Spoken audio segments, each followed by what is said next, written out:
have nothing to do with it. White House Press Secretary referring questions to the State Department today. Listen to this.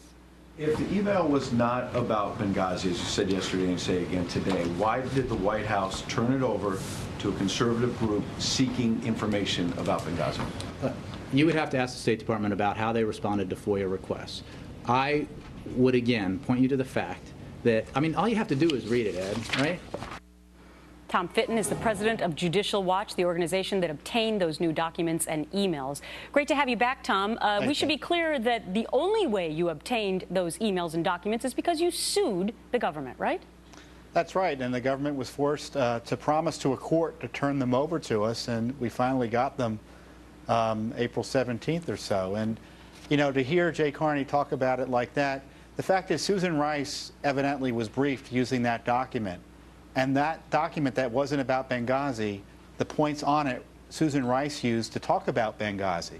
She used all those points that Jay Carney says wasn't about Benghazi and used it to explain the Benghazi attack in a false way, obviously. Well, obviously, this has been their new mode of operation because for the second day in a row today, Jay Carney went right back to that same defense that so many people thought was jaw-dropping yesterday, right?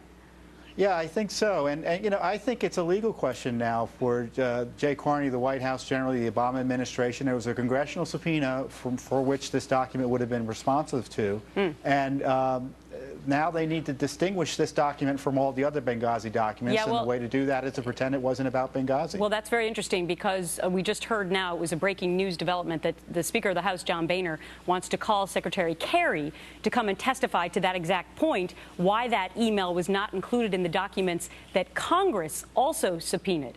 In the meantime, I want you to listen to Nancy Pelosi because, I don't know, she seems to think Benghazi is a non-story.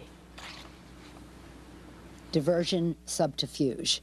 Benghazi, Benghazi, Benghazi. Why aren't we talking about something else? Whatever was in that, what I know of what I've read in the press about the that those emails were very consistent with what was put out there before. I don't think there's anything new there.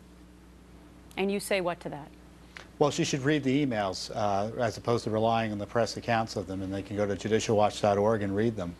The subterfuge, obviously, is coming from the White House, Jay Carney, and for Nancy Pelosi, as a member of Congress, to treat as a non-issue Congress's investigation being thwarted and obstructed is really terrible.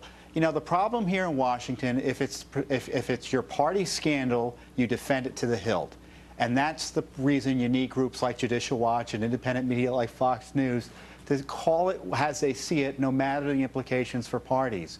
And Nancy Pelosi and honest Democrats need to say to President Obama and the Obama administration, own up, release all the info, and stop messing with us. So what do you make of the Speaker of the House in that breaking development calling Secretary of State Kerry to come and testify as to why that email, the Ben Rhodes email that we've been talking about for the last 24 hours, why that was not given to members of Congress when they also subpoenaed it? Well, I think it's a fair area of inquiry, and my response to Speaker Boehner would be, which committee would he go testify to? There are 5 investigative committees, and that's been one of the problems. There needs to be a select committee that can elevate and focus this scandal in a more appropriate way so that the American people have confidence that it's being examined in a more serious way than to date. All right, and I know that you're staying on the story. Tom Fitton, it's always great to get your developing thoughts. Thank you. Thank you. Well, we're getting new information on that missing Malaysian Airlines jet. A new report providing a timeline of just how long it took air traffic controllers to realize the plane had actually disappeared from radar and when the hunt then actually began. And we'll tell you how one